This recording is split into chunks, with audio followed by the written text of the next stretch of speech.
एॾी अचण में देरि की हेर त हो सोट देरि इन करे थी वई जो जीअं मां मंसूर खान जे ॻोठ पहुतसि ख़बर पई त मंसूर खान शहर निकिरी वियो आहे। पोइ मां उते वेही मंसूर खान जो इंतज़ारु कयो। अचानक मंसूर खान उते पहुतो त पंहिंजे होश में न हुयो। ख़बर पई त मंसूर खान कंहिं छोकिरी जे चकर में रहज़न वारनि जे ॻोठ वियो हो। पोइ जेका फायरिंग थी तव्हां त ॿुधी हूंदी।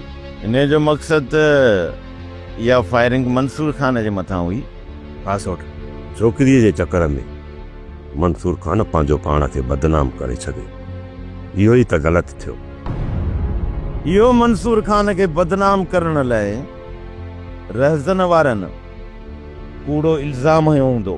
ईअं ई हूंदो, न त मंसूर खान एॾो मोतबर माण्हू छोरीअ सां मिलण लाइ कीअं वेंदो। पर इहा ई हक़ीक़त आहे सोट, हुन मथां तव्हांखे यकीन करणो पवंदो।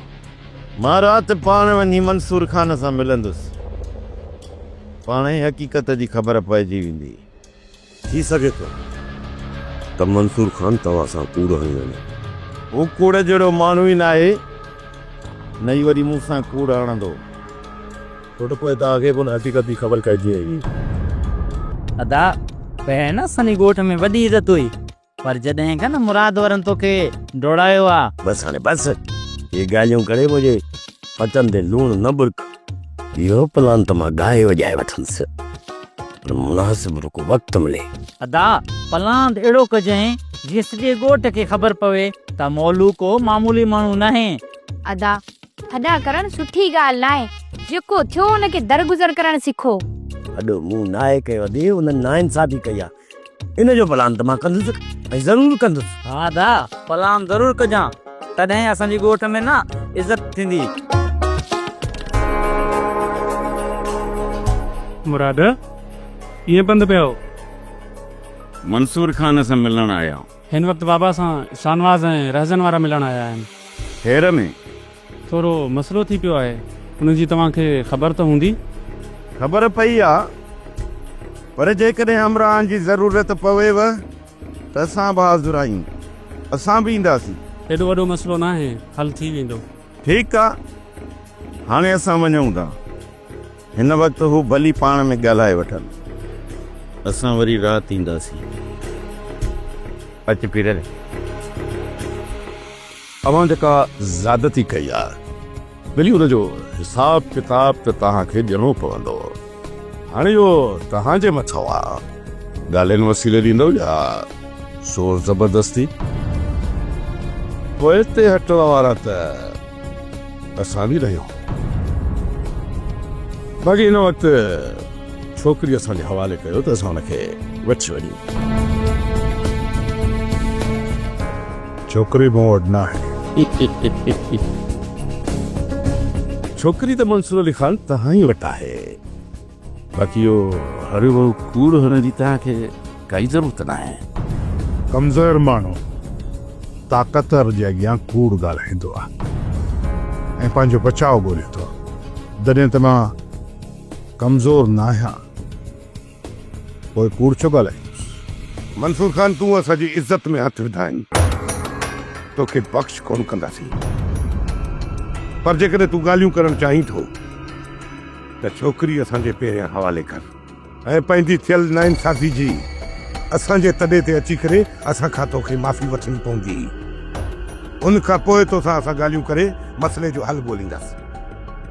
पहिरीं ॻाल्हि त छोकिरी मूं वटि न आहे, पर जेकॾहिं मूं वटि हुजे बि आहे न त मां हुनखे कोर्ट में पेश कयां, तव्हांजे हवाले न कयां। दरअसल मंसूर अली खान पंहिंजी ताक़त जो मुज़ाहिरो करे पियो। लॻे थो हीअ असांजे ॻाल्हियुनि में कॾहिं बि न ईंदो।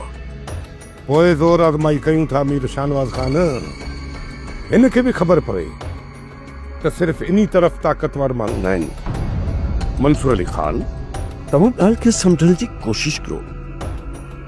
हीउ गैरत ऐं इज़त जो मसइलो आहे ऐं असां चाहियूं था त इहो मसइलो ॻाल्हियुनि जे ज़रिए हल थी वञे। पर अवां हरूभरू अलाए छो पंहिंजी ज़िद ते अड़िया बीठा आहियो। तव्हां त भाईअ खे दावत पिया ॾियो।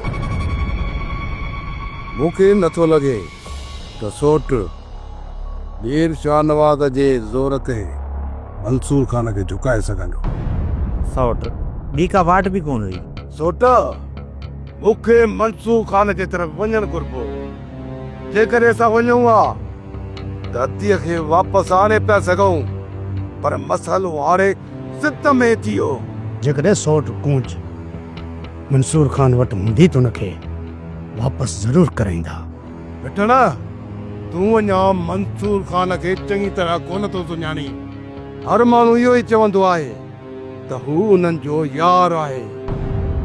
जेके उन साम्हूं इज़त सां पेश ईंदा आहिनि, हू बि उन्हनि सां इज़त सां पेश ईंदो आहे। बाक़ी जंहिं आकर ॾेखारी त उन जो कंध झुकाइण खां सवाइ हू बि नाहे मुड़ंदो।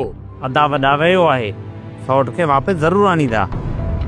मीर जाफ़र पराए कुल्हे ते बंदूक रखी हलाइण जी कोशिश न कयो, छो त ही पहिरियों ई क़ौम तबाही जे किनारे ते बीठी आहे। वधीक पंहिंजो मक़सदु हासिल करण लाइ हिन क़ौम खे दुश्मनी तरफ़ न धिकियो त बहितर आहे। मंसूर खान, तव्हां मूंखे छॾियो, मां त खणी क़ौम जो ग़द्दार आहियां तव्हांजे चवण मुताबिक़। पर तव्हां त क़ौम जा ख़ैर ख़्वाह आहियो न। ख़ैर ख़्वाह ईअं थींदा आहिनि जेकी ॿियनि जे न्याणियुनि में बुरियूं नज़रूं विझनि। मां इनकारी न आहियां मीर जाफ़र। मूंखे ख़बर न आहे त मां छोकिरीअ सां कीअं मिलियुसि ऐं कीअं मोहबत थी, मूंखे का ख़बर न आहे। अॻिते हली मूंखे ख़बर पई त उहा छोकिरी ककर जी भेण ऐं रहज़न जी सौट आहे, त पोइ बि मां उन छोकिरीअ सां शादी करण लाइ तयारु हुउसि। मूंखे तूं ई इहो ॿुधा त छा इहो ग़लति अमल आहे? अमल इहो बुरो न आहे जो तव्हां शादी करणु चाहियो था। तव्हांजो बुरो अमल इहो आहे त तव्हां हिकिड़ी छोकिरी जेकी मंगियल आहे उनखे वरगलायो। तव्हां उन छोकिरी सां अकेलाई में मिली करे असांजी इज़त खे दागदार कयो। इहो तव्हांजो बुरो अमल हुयो। मां उन छोकिरी सां शादी नियत सां मिलंदो रहियुसि, बाक़ी का बि मुंहिंजी नियत बुरी न हुई रहज़न। मंसूर अली खान, मूंखे त ताजुब थो अचे, तव्हां एतिरा मोतबर माण्हू थी ॻाल्हियूं कहिड़ियूं पिया कयो? तव्हां त पढ़िया लिखिया आहियो, छा तव्हां असांजे रीतुनि रस्मुनि खां आगाह न आहियो? हिते असांजी धरती ते कंहिं बि ख़ैर मर्द खे कंहिंजी छोकिरीअ सां मिलण खे अज़ीम गुनाह सम्झो वेंदो आहे ऐं उनखे कारो करे मारियो वेंदो आहे। निकिरणो पवंदो असांखे हिननि सड़ियल रीतुनि रस्मनि ऐं रवाजनि खां। अच्छा, त तव्हां हिते मग़रिबी तहज़ीब खे नथा चाहियो त जे हितां जा नौजवान ओबाश छोकिरा ऐं छोकिरियूं पेंटियूं पाए हथ हथ में ॾेई हिक ॿिए सां घुमंदा वतन?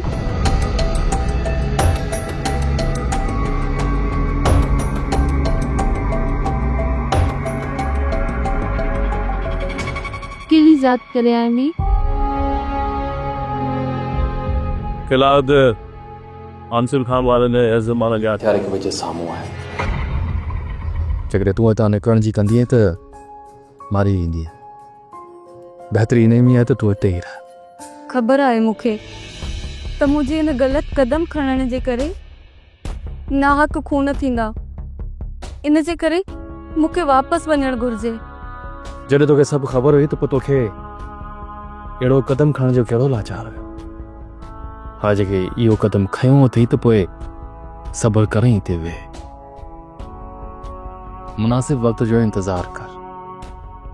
जी वक़्त साज़गार थियो त मां तव्हांखे मंसूर खान वटि छॾे ईंदुसि। माहौल सही थियण में घणो वक़्तु लॻंदो? जेकॾहिं पाण में ठहिया त 2 ॾींहंनि में ठही वेंदा। जेकॾहिं न ठहिया त 2 साल बि लॻी सघनि था। 2 साल? छा 2 साल? हा, 2 साल। इन करे चवां थो त पुराणी यादुनि खे दिलि मां कढी छॾे, हिते रहण जी हैर विझ। मीर जाफ़र, छा इहो बहितर आहे त माण्हुनि जी दिलनि में नफ़रतूं विहारे ज़ाती दुश्मन खे हवा ॾेई गैरत जे नाले ते मासूम नियाणियुनि जा कंध कपियूं। छा असां पंहिंजी औरतुनि खे कमीज़ूं सम्झूं जॾहिं त इस्लाम बि औरत खे बराबरी जो हक़ ॾिनो आहे। पर उन ॻाल्हियुनि खां हटी करे तव्हां पंहिंजो फितनो ऐं फसाद बर्पा करणु चाहियो था। मीर जाफ़र, तूं केतिरो फितनो परस्त आहे इहो मां ख़ूब ॼाणां थो। ॾिसो मंसूर खान, पंहिंजी बहस तव्हां पाण वटि रखो। असांखे छोकिरी ॾियो त असां हितां लिखूं। तव्हांजी छोकिरी मूं वटि न आहे। जेकॾहिं तव्हांजी छोकिरी मूं वटि ज़ाहिर थी त मां हर ॾो ॾंड भरे ॾियण लाइ तयारु हुयुसि। जेको बि तव्हां उहो मुंतख़ब कंदो। ऐं ॿी ॻाल्हि राज़म, त मूं वटि तव्हांजी इज़त आहे। पर जेकॾहिं तव्हां अकेला आहिनि जाइ ते अचो त मां तव्हांखे लखें इज़तूं ॾियां हा। पर शायदि तव्हां इहो सोचो त मां मीर जाफ़र खे पाण सां गॾु कयूं वञा त शायदि मंसूर खान मूंखां डिॼी वञे। ने जहिड़ा कई मीर जाफ़र उनजी चुप्पी अचे तौक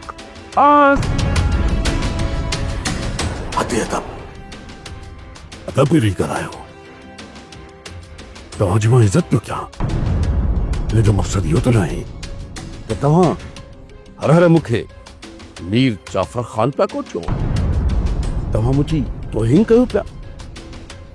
इन जो मक़सदु मंसूर अली ख़ान हर किसी न आहे त मां तव्हां खां टुझां पियो ऐं नई वाह कोयरो कमज़ोर आहियां। जे तव्हांखे पंहिंजी ताक़त ते ग़ुरूर आहे त पोइ तव्हां असांजे विच में हाणे फ़ैसिला हथियार कंदा। हथियार अच में सर हिन बदमस्त माण्हू सां ॻाल्हाइण वक़्त जो ज़्यान आहे। हलिया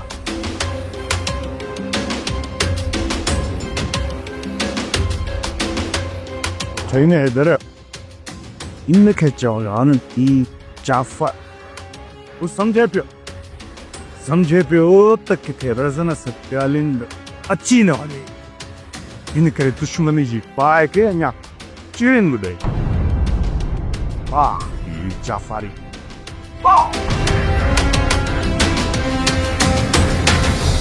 जोर जबर जी बात न मनबी, मौत लड़े तब माच न मनबी। चाहे धरती उथली पए पर रोशन कारी रात न मनबी। तो ॻाल्हि ॿुधो, बाबा मंसूर सां वॾो मसइलो थियो आहे। कहिड़ो मसइलो? राज़न वारनि कयो आहे उन्हनि खे उन्हनि जी हद ॾेखारणु लाज़मी आहे। बाबा जो चवणु आहे त पंहिंजे क़ौम वारनि जे अॻियां कॾहिं बि ताक़त जो मुज़ाहिरो न कजो। इहो त सही आहे, पर को बि बाबा जे अॻियां आयो न उनखे पंहिंजी औकात ॾेखारणी पवंदी। बाबा मतासिर क़ुर्बान करण जो वाइदो कयो आहे। पोइ हिते कोन हटंदासीं। को बि क़दम खणण खां पहिरियां बाबा सां सलाह ज़रूरी आहे। आमन सही थो चवे। किथे ईअं न थिए जे असांजे खयल क़दमनि ते असां मथां बाबा से नाराज़ थी वञे। बाबा जी नाराज़गी अखियुनि ते जिन बाबा खे कमज़ोर सम्झी बाबा मथां हमलो कयो आहे उन्हनि खे उन्हनि जी औकात ॾेखारणु लाज़मी आहे। असां माठ करे वेही रहियासीं त उहे बाबा खे कमज़ोर सम्झंदा। हर अहिड़े गेरे खे बाबा जे मथां आंगुर खणण न ॾींदासीं। पोइ ॾियो सलाह ॿी संगत खे गॾु कयूं। फ़िलहाल असां हलूं था। जेकॾहिं हुननि ज़ोर आज़माई कई त पोइ ॿी संगत खे घुराए वठंदासीं।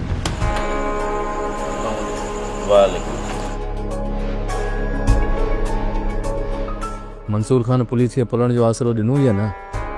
सोट मां हुन सां मिलियो ई न आहियां। वया बि सही, मिलिया बि न। पर छो सोट?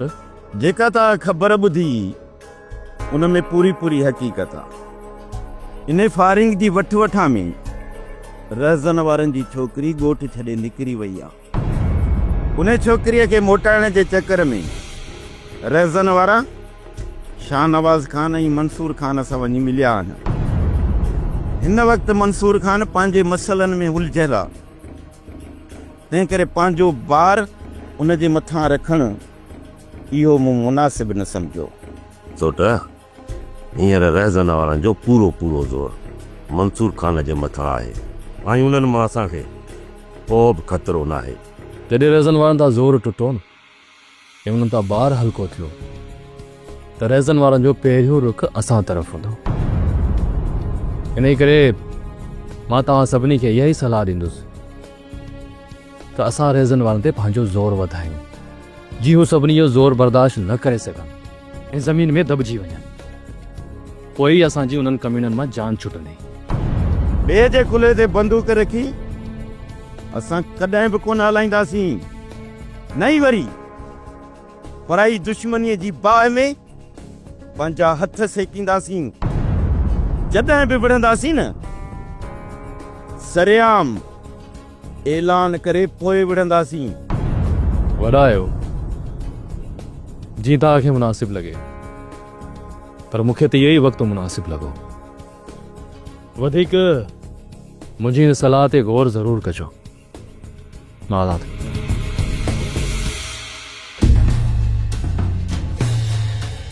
तूं ऐं हिते छो न चओ? मूंखे तुंहिंजी नीयत साफ़ कान थी लॻे। तूं मुंहिंजी नीयत ते शक नथी करे सघी। मूं तोखे बचायो आहे। मूंखे इहो ॿुधाए त पूरी जांच करे आयो आहीं? हा। कुझु मसइलो हल थियो आहे? ही गैरत जो मसइलो आहे। जेसि ताईं तोखे ऐं मंसूर खान खे पूरो नथा कनि मसइलो हल कोन थींदो। न न, हू ईअं नथा करे सघनि। छा तूं पंहिंजे भाउ ऐं सोटनि खे नथी सुञाणी त हू केॾा ज़ालिम आहे? सुञाणा थी। पोइ बि मूंखां अजाया सवाल थी करी। मुंहिंजो न्यापो मंसूर खान ताईं पहुचाईंदई? जी मंसूर खान खे ख़बर पई त तूं मूं वटि आहीं त मंसूर खान जा माण्हू ईंदा, मूंखे ॿधी कि तोखे खणी वञी तुंहिंजे माइटनि जे हवाले कंदा। पोइ बि तुंहिंजे बारे में कहिड़ो फ़ैसिलो कंदा इहो त तूं मूंखां वधीक बहितर उन्हनि खे सुञाणी थी। मां मरण नथी चाहियां। मां तोखे बचाइण जी कोशिशि पियो कयां, पर छा कयां? तोखे त मुंहिंजे मथां यकीन ई न आहे। तो मथां यकीन न हुजे हा त तोसां गॾु न अचां। इहो त मौत जे ख़ौफ़ जे करे मुंहिंजे पोयां आई आहीं, यकीन करे थोरी आई आहीं। तूं अजायो ॻाल्हियूं छॾ, मुंहिंजे बारे में सोच। मूं सोचे छॾियो आहे तुंहिंजो छा करिणो आहे। बसि उनजे लाइ कुझु ॾींहं सब्र कर। अतीअ जो किथे बि रस पतो नथो पए। हिन मां साफ़ ज़ाहिर आहे त अती मंसूर वटि आहे। हा दा, सौट पूंज मंसूर खान वटि आहे। तव्हां सां कूड़ हणी वियो आहे। मां मीर शाहनवाज़ खे वठी वियोसि। पोइ सोचियुमि त मां अकेलो ई वञा, छो त मंसूर खान खे शाहनवाज़ जी शिकिल ई पसंदि न आहे। असां मीर शाहनवाज़ खान जे अॻियां हमेशा कुते जियां पुछ लड़काईंदा वतऊं था। हाणे मीर शाहनवाज़ खे डंडो ॾे त खुली साम्हूं अचे। असांजे कुल्हे ते बंदूक रखी हलाइण छॾे ॾे। शाहनवाज़ खान मूंसां कुल्हो कुल्हे में मिलाए करे मूंसां गॾु मंसूर ॾे हलियो हो। अदा, मीर शाहनवाज़ खान सिर्फ़ु ॻाल्हियुनि लाइ हलियो हुयो। जेकॾहिं जहिड़ो वारींदासीं त शाहनवाज़ खान ॿोलीअ बि कोन लभंदो। इहा तव्हांजी भुल आहे। मीर शाहनवाज़ असांखे अकेलो कॾहिं बि कोन छॾींदो। सोट, तूं सिर्फ़ु मूंखे इहो ॿुधाए दादीअ खे मोटाइण जे लाइ तो कहिड़ो बंदोबस्तु कयो आहे? जेको मुंहिंजो अंदाज़ो आहे त कूंज मंसूर वटि न आहे। जेकॾहिं मंसूर वटि हुजे हा त हू कोर्ट में ज़रूरु चाढ़े हा। मंसूर खान कानूनदान आहे, हुनखे सॼे कानून जी ख़बर आहे। जेकॾहिं छोकिरी खे कोर्ट में चाढ़े करे बयानु कराए हा त असां सभु जेल में हुजूं हा। जेकॾहिं छोकिरी उते हुजे हा त मंसूर खान इहो कदम खणी छॾे हा। जेकॾहिं अदी मंसूर वटि न आहे त पोइ काॾे गुम थी वई? छोकिरी मौत जे ख़ौफ़ खां किथे ई वञी पनाह वरिती आहे। इन करे जेकॾहिं मंसूर खान छोकिरी वटि अॻु में पहुचे असांखे पहिरियों पहुचणो पवंदो। हिन मसइले खे जेतिरो जल्द थी सघे ख़तमु थिए, जेतिरो हिन ॻाल्हि खे वधाईंदासीं ओतिरी बदनामी थी। अब्बास साहब, मां अहिड़ो को बि गुनाह न आहे कयो जंहिंजो फ़ाइदो वठी मूंखे बदनाम कनि। पर पुट असांजे मुआशरे में इहो गुनाह आहे। छोकिरे ऐं छोकिरीअ जे मिलण खे कार्यकारी जो रंग ॾेई पंहिंजा ज़ाती मफ़ाद हासिल कंदा आहिनि। यो मीर जाफ़र ख़ान जेके पंहिंजा मफ़ाद हासिल करणु चाहे थो न, मां उहे उनखे कॾहिं बि हासिल करणु कोन ॾींदुसि। मां ॿाहिरि वञा थो, थोरो ज़रूरी कमु आहे। कमु? कहिड़ो कमु?